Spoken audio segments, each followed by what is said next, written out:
बाय नोंथांमोननि चेनेलखौ जोङो गासैबो सुबुंफोरा माग मेलानि जानानै गिबियावनो खुलुमग्रोनाय जाबाय।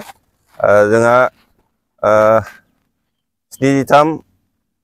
73 मागो मेला आरो 13 इन्दु भुटान फ्रेन्डशिप मेलाया मोजाङैनो जानानै थांबाय। जों बयनिबो गेजेराव जोबोद मोजाङैनो जाना थांबाय होननानै दिनै फोसावनाय जाबाय। जोंहा बे 73 सुबुंफोरा माग मेला आरो 13 इन्दु भुटान फ्रेन्डशिप मेलाया 8 सान जोङो फालिनाय जादोंमोन। बे 8 सानाव जोङो जोबोद गाजा गोमजायैनो फालिदों। बयबो जोंखौ हेफाजाब होदों। पुलिस बिफानाबो आरो गासैबो बिफानानो जोंखौ मोजाङैनो माने हेफाजाब होदों। रायजोफोराबो लैहोर लैहोर फैनानै बाहागो लाफैदों। बेनि थाखाय बिटिआर आरो आसामनि गासैबो थागिबिफोरखौ सुबुंफोरखौ जोङो गोसो गोरबोजों हामबाय होननानै माने हामबाय होनबाय। फैगोन बोसोरफोरावबो बिदिनो फैगोन होननानै जों आसा फारिबाय। देग्लाय जोङो गाजा गोमजायै फालिदों। बे मागो मेलाखौ बयबो हेफाजाब होदों आरो मोजाङैनो जादों।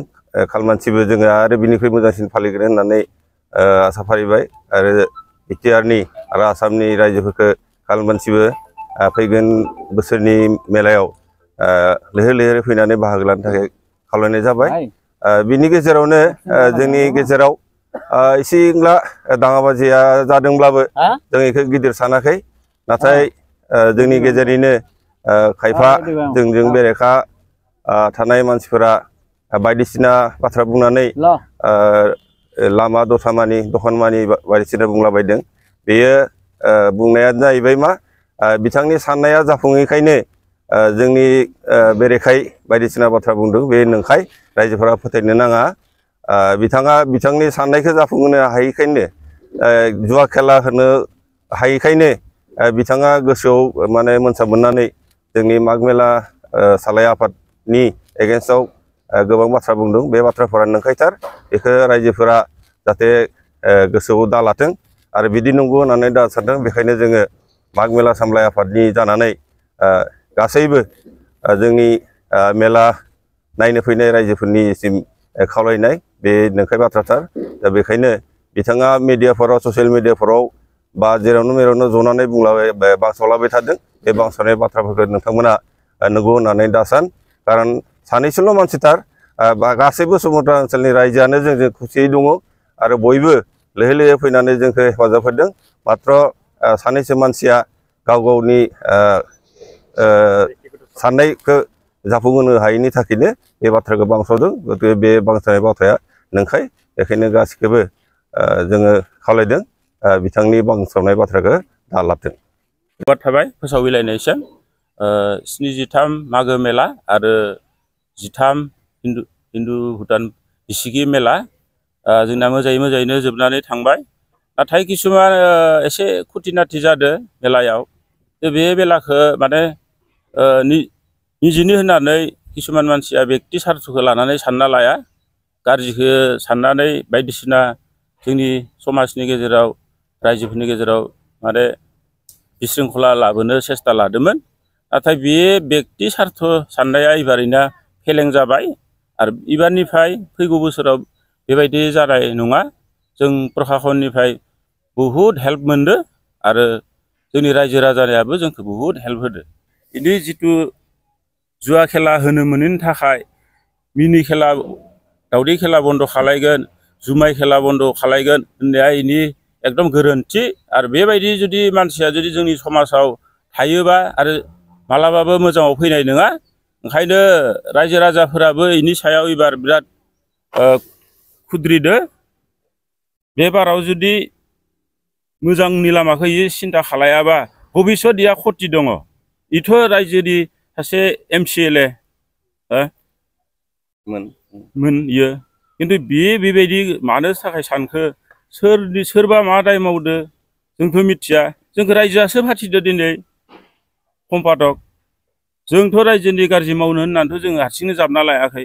जोंखौ इयो पार्सनेलि हिसाब लानानै मेलायाव जेल जाहोनो पर्यन्त इयो सेस्था लादोंमोन। बेबायदि खामानिखौ इयो मावनो नाङा। एसे इयाव मेलेमाव सोना लानांसिगोन इयो मोजां राव मोजां गियान बेबायदि जुदि भबिष्यत जानो नाङा इयो बे दा निजिनि भुलखौ स्वीकार खालामनांगौ प्रेस मिट होनानै जों इबारनिफ्राय बेबायदि भुल मावला होननानै आंनि बुंनांगौआ बेखिनियावनो जोब्बाय। সংবাদ মাধ্যমৰ যোগেদি মই সকলোকে নমস্কাৰ জনাইছোঁ। আমি আজি মাঘ মেলা সমিতিয়ে প্ৰেছ মিট পতাৰ উদ্দেশ্যটো হ'ল ৭৩ সংখ্যক মাঘ মেলা লগতে আমাৰ ১৩ সংখ্যক ভাৰত ভূটান বন্ধুত্ব মেলা। এই মেলাখন যোৱা ১৭ তাৰিখৰ পৰা ২৪ তাৰিখলৈ ৮ দিনীয়া কাৰ্যসূচীৰে সুকলমে পাৰ হৈ গ'ল। তাৰে মাজত আমাক বিশেষকৈ আমাৰ ভলেণ্টিয়াৰৰ লগত পুলিচ প্ৰশাসনৰ পৰা আমি যথেষ্ট সহায় পাইছোঁ। লগতে BTR গভৰ্ণমেণ্টৰ ফালৰ পৰাও আমি যথেষ্ট সহযোগিতা পাইছোঁ, সহায় সহযোগ পাইছোঁ। কিন্তু কিছুমান ব্যক্তিগত ন্যস্ত স্বাৰ্থ জড়িত ব্যক্তিসকলে আমাৰ মেলাখনত খেলি মেলি বা মেলাখন ভংগ কৰাৰ চেষ্টা কৰিছিল। তাত সেই ক্ষেত্ৰত আমাৰ মেলা সমিতিৰ ফালৰ পৰা যিখিনি গাঁও আছে ৭৫খন গাঁও, সেই ৭৫খন গাঁৱৰ ৰাইজ আৰু পুলিচ প্ৰশাসনৰ সহযোগত আমি মেলাখন সুকলমে আগবঢ়াই নিছোঁ তেওঁলোকৰ সহযোগত। গতিকে ৰাইজে যে ভাবিব পাৰে মানে তেনেকুৱা কিছুমান সৰু সুৰা ঘটনা মেলাত প্ৰত্যেক বছৰে হয়, কিন্তু এইবিলাক কিছুমান ৰাইজে গম নাপায়, হয়তো কিছুমান ৰাইজে গম পায়। গতিকে আগন্তুক দিনবোৰত সকলো ৰাইজে দলে বলে মেলাখনত যোগদান কৰিব বুলি আশা ৰাখিছোঁ। বছৰটো আমাৰ মানে কমিটিবিলাক এইবাৰ চেঞ্জ হ'ব। গতিকে অহা বছৰ যিহেতু নতুন কমিটি হ'ব, নতুন কমিটিয়ে আগন্তুক সাধাৰণ সভা পাতি আলোচনা কৰি গোটেই ৰাইজক লৈ কি ধৰণে ৰাইজে বিচাৰে সেই ধৰণে কমিটিয়ে চিন্তা চৰ্চা কৰিব বুলি মই ভাবিছোঁ।